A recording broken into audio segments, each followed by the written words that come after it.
कहानी का शीर्षक है कैद मुक्त। बस अब और नहीं, आज तो बात कर ही लूँगा, फिर जो होगा देखा जाएगा। कह दूँगा नहीं रहना चाहता तुम्हारे साथ। घुटन सी होती है, खुद को पिंजरे में फड़फड़ाते हुए कैद पंछी की तरह असहाय सा महसूस करता हूँ। मैं इस कैद जीवन से आज़ाद होना चाहता हूँ। मन में विचारों के समुद्र में गोते लगाते हुए विकास का ध्यान तब भंग हुआ जब उसकी 5 वर्षीय बेटी सिम्मी द्वारा खाने के टेबल पर पीने के लिए रखे गए दूध पर गलती से हाथ लगने की वजह से वह गिर गया और वह रोने लगी। अरे अरे, क्या हुआ बेटा, हाथ तो नहीं जला तुम्हारा? रसोई घर से भागकर आई ज्योति ने पूछा, लेकिन सब सही पाकर उसे चैन पड़ा। विकास, आपने अभी तक नाश्ता नहीं किया, क्या हुआ? तबीयत तो ठीक है ना? अगर आप कहे तो मैं कुछ और बना देती हूँ। नहीं नहीं, सब ठीक है, बस मन नहीं है कुछ खाने का, ऑफिस जाकर खा लूँगा। कहते हुए विकास सिम्मी से मिलकर चला गया। लगभग 4 साल होने को आए थे दोनों की शादी को। विकास के बड़े भाई की आकस्मिक निधन के बाद सभी घर वालों ने हालातों को देखते हुए ज्योति की शादी विकास से कर दी थी, यह सोचकर कि माना ज्योति अपने पैरों पर खड़ी है, लेकिन जिंदगी अकेले नहीं बिताई जाती। 1 साल की सिम्मी को विकास ने बिल्कुल अपनी ही बच्ची की तरह पाला व पिता का प्यार दिया। वह अपनी सारी जिम्मेदारियां निभाई, पर विकास और ज्योति के रिश्ते में सम्मान तो बना, लेकिन प्यार का बीज नहीं अंकुरित हुआ।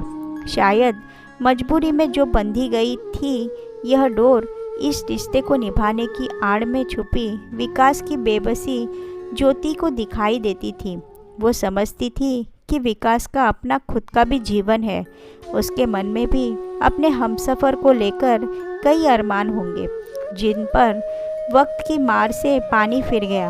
वह पिछली रात विकास के सोने के बाद उसके मोबाइल पर उसके पहले प्यार के आए हुए मैसेजेस देखकर ज्योति को सुनिश्चित हो गया था। इसलिए ज्योति भी अब इस बोझ तले अपना जीवन नहीं बिताते हुए विकास को तलाक देने का फैसला कर चुकी थी।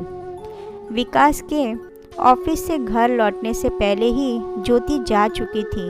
वह तलाक के दस्तखत किए हुए पेपर्स के साथ लिखी हुई चिट्ठी पढ़कर विकास भावुक हो गया था, जिस पर लिखा था कि विकास, तुमने आज तक जो भी मेरे व सिम्मी के लिए किया वह निस्वार्थ था, लेकिन ऐसा करते करते तुम कब खुद के लिए जीना भूल गए तुम्हें खुद ही नहीं पता चला।